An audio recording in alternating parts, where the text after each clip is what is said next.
If you want to get the most out of your photo edits, you have to know how to control the light in the photo. And there's various different ways that you can do this. Some of them are much better than others, but unfortunately, one of the most popularized methods, dodge and burn, well, it's not all it's cracked up to be. And I'm going to show you why, and I'll also show you a better method as well. Let's get into it. So this is where we left off after the last tutorial, and we started from this raw photo.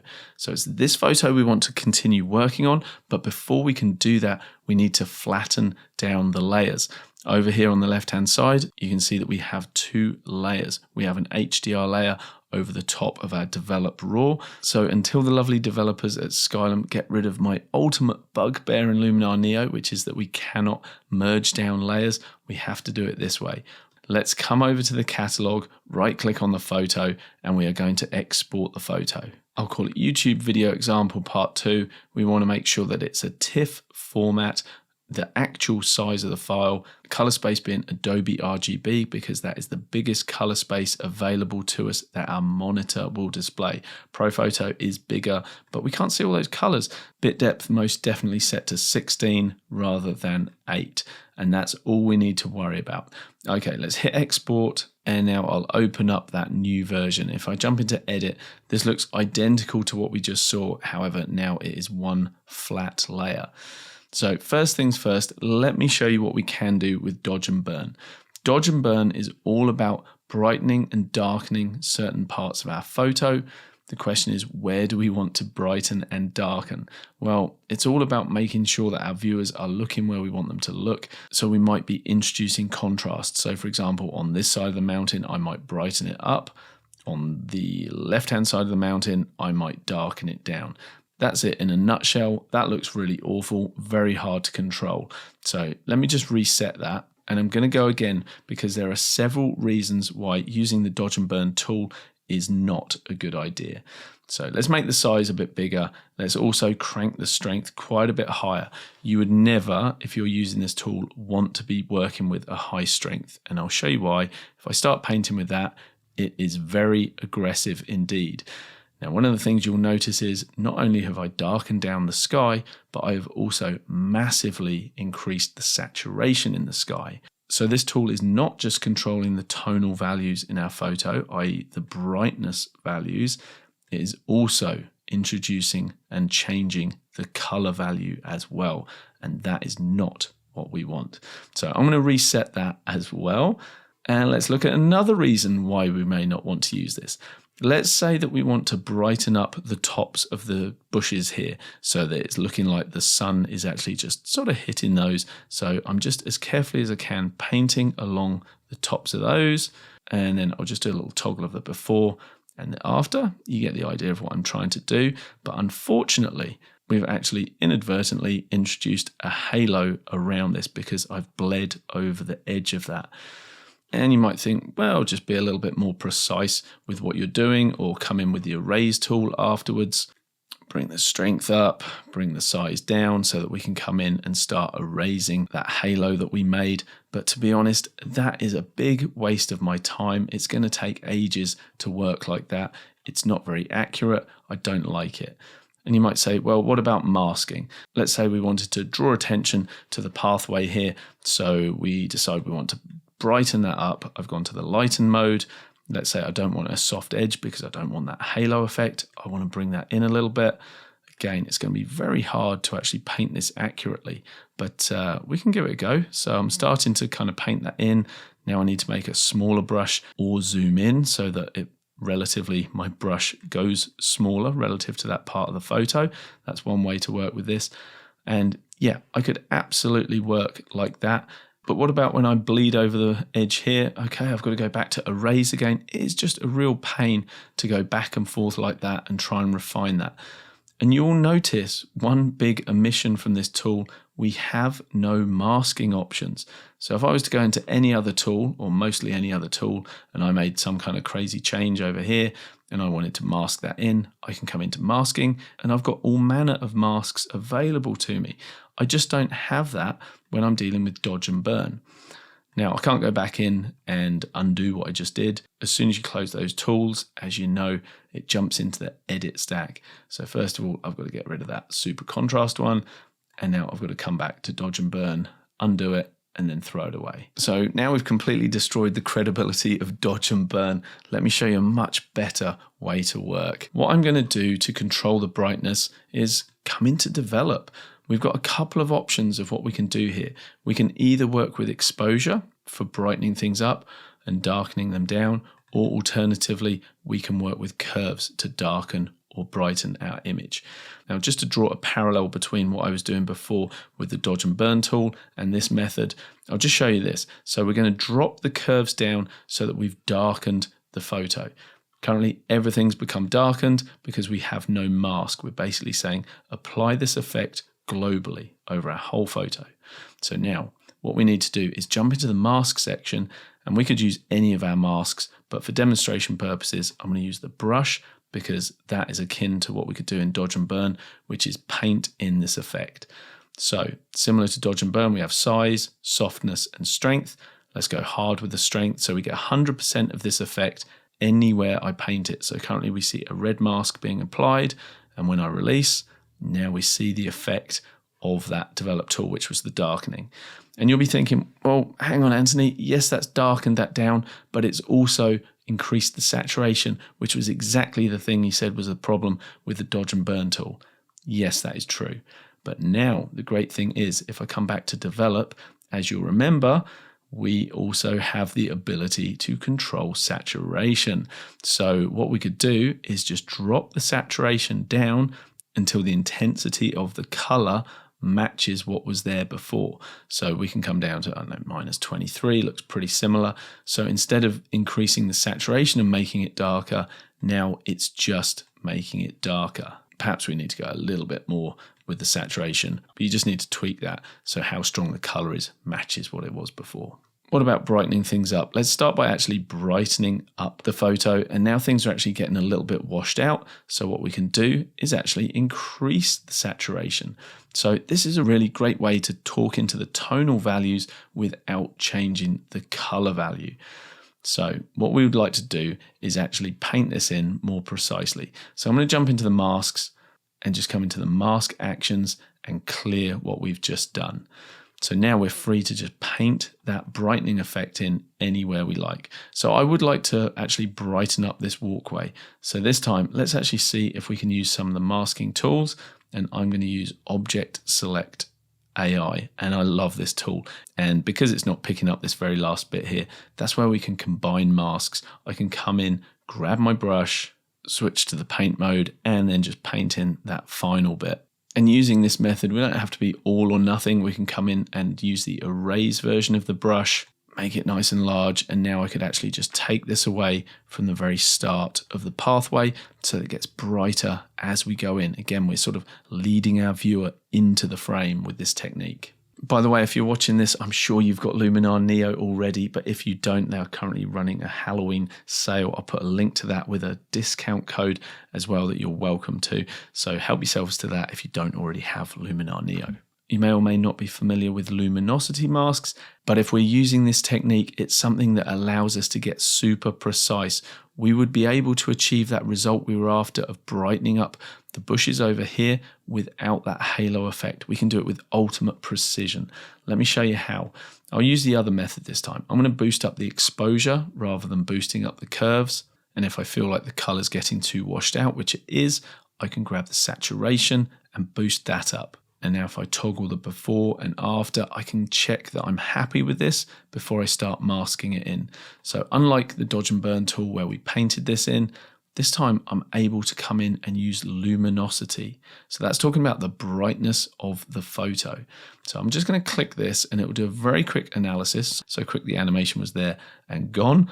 But basically what we can do is grab this slider and it starts removing it from the dark pixels. So everything that's pink at the moment, that is our mask, and it's saying all the brightest stuff that exists in this tonal range here, create a mask that reveals our effect only in that area. Now what we can do is soften that effect by grabbing this little triangle here, and as I pull that out, it's going to soften that transition from 100% of the effect in this tonal range here And as that falls away down to this bottom point, that is 0. So kind of halfway through there, we're getting 50% of the effect. But we were trying to target just the very top part of these trees here.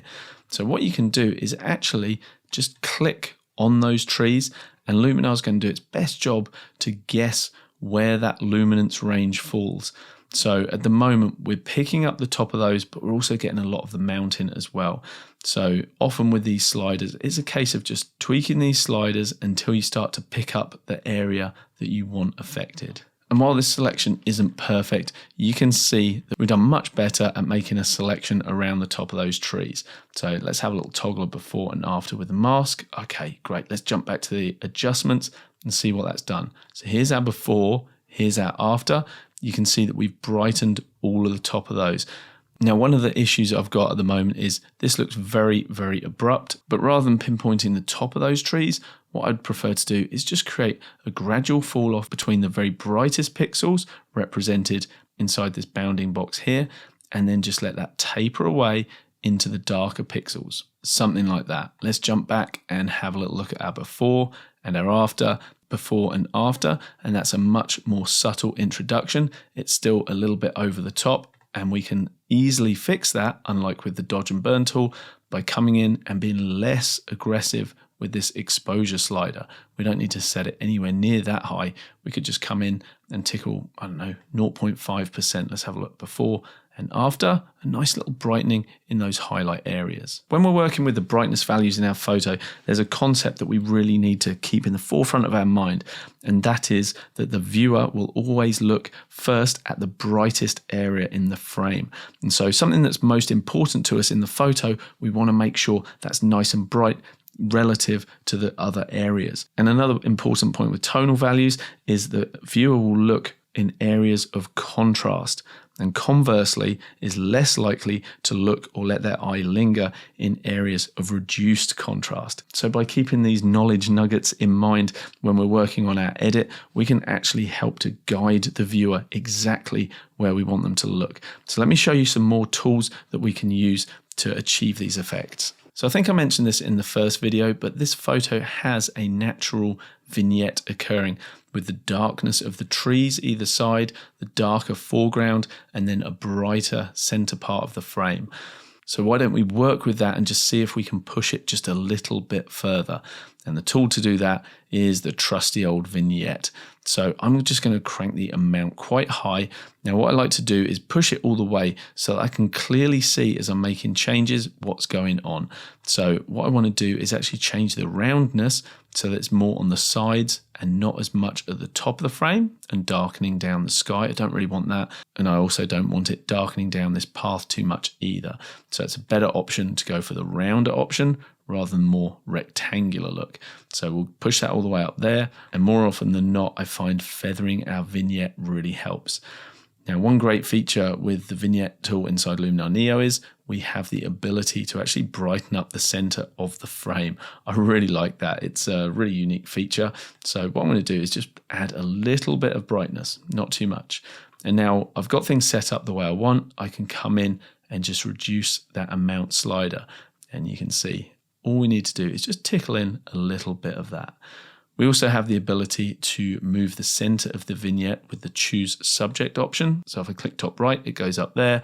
You know, anywhere I'm clicking in the photo, that is where the center of the vignette will be. So for this one, I'm just going to click on the top of the mountain. Let's have a little toggle of that before and after. Okay, I like that. Let's close that down and look at another really useful tool for us for this sort of thing, and that is Relight AI. That allows us to control the brightness of the near pixels and the far pixels as well. So brightness near, I don't want to brighten the trees up, I want to darken them down. So we just drop that down. And again, I can be quite aggressive with this, and that allows me to clearly see with this depth slider exactly what is changing in the scene. So I want to bring this nice and close to the viewer. And I can work with the warmth in this photo as well. So we could cool the foreground down or warm it up. In this case, I'm not too worried about changing the color temperature, but all I want to do now is just minimize that effect. So this is 0, this is minus 100. Let's see if we can't find that little sweet spot just by moving that slider around.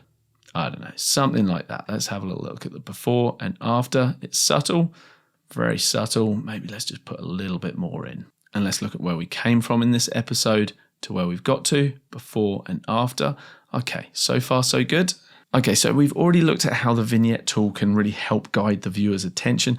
However, to be honest, it's a pretty crude tool. Just that darkening effect around the edges, well, that might not be what we want to do for the already dark pixels.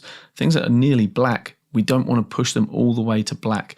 So wouldn't it be great if there was a way that we could take the brighter pixels in a vignette and darken those down and leave those shadow pixels as they are, because they're already dark?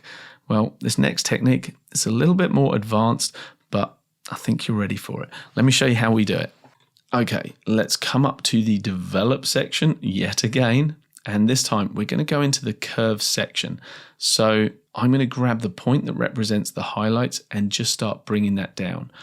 Already, you can see that we've done a darkening effect over the whole photo, but in actual fact, it hasn't darkened the shadows as much. But we can take that a step further by putting a point around the middle of the curve and start to bring that up just a little bit as well. So that's one way to start darkening down the highlights only, but we also have access to these other sliders that can help us. So let's boost the shadows back up and bring the highlights down. We're starting to get pretty desaturated in those highlights, which is the area that we're going to target.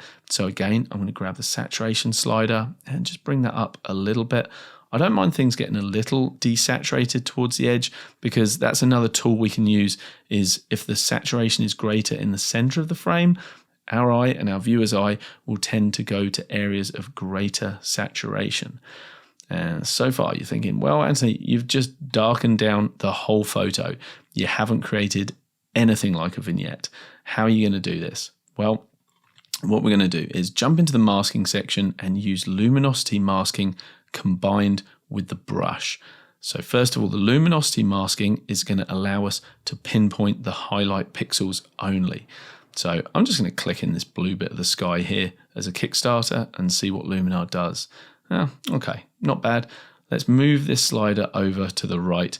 So it is just doing the highlight pixels, and then we're just going to taper this off all the way down to the dark pixels. Let's hop out of that and see what that's given us before and after. As I toggle this on and off, you can now see clearly that we are not affecting those shadow pixels. Before and after, the tree trunks are not really changing. It's only the areas in the highlights, and that's exactly what we want.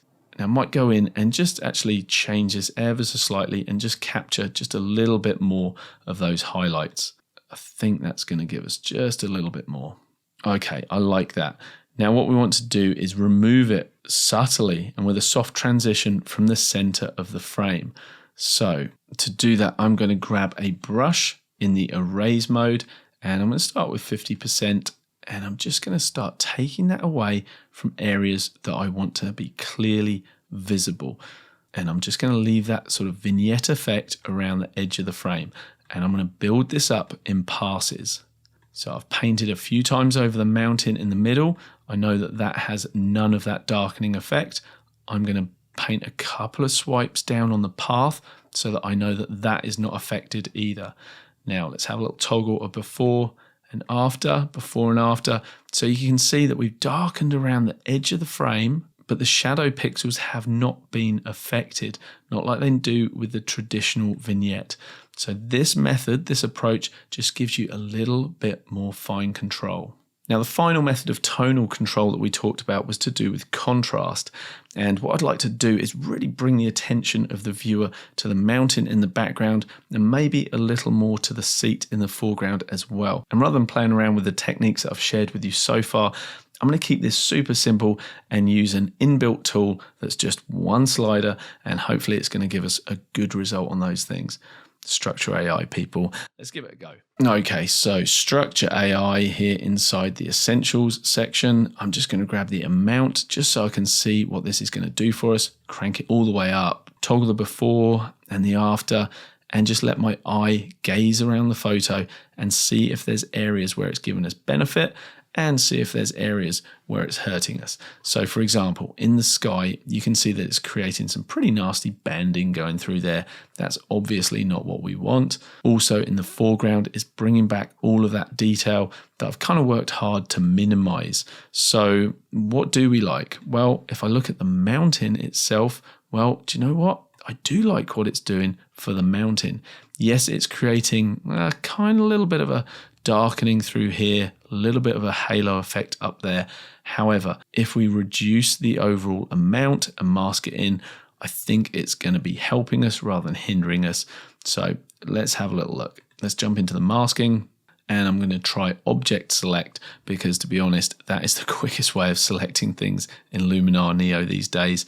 It's not always super accurate, but it's going to get you much closer, much quicker. So that might be my starting point, and now I can come in and refine that with a brush.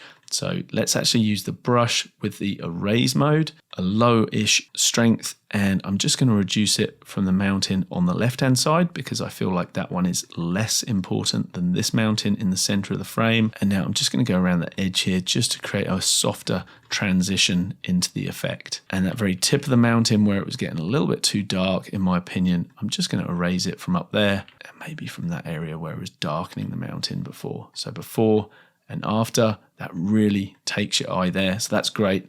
And if I want to add a little bit of interest around the seat, I can just paint over the seat. Again, pretty subtle. So maybe I'll increase the effect a little bit. Before and after, before and after. And now if I toggle back to where we started this episode and release, you can see all of those tonal lighting changes. You can see where we've introduced contrast. You can see where we've darkened down highlights around the edges with that vignette and more controlled highlight vignette. And you can also see where we've brightened the path to help lead the viewer's eye into that seat. So in this video, we looked at many reasons why dodge and burn, in fact, is not a good tool for controlling light in your image. If you're serious about sculpting the light in your photos, then these techniques I've shared with you today, hopefully they're going to help you. So I'll just finish off by saying in episode 3, which when I've released it will appear right there, we're going to look at controlling color and contrast using layers. That's right, we're going to go for an unconventional approach, but it's going to add another string to your bow in your photo editing arsenal.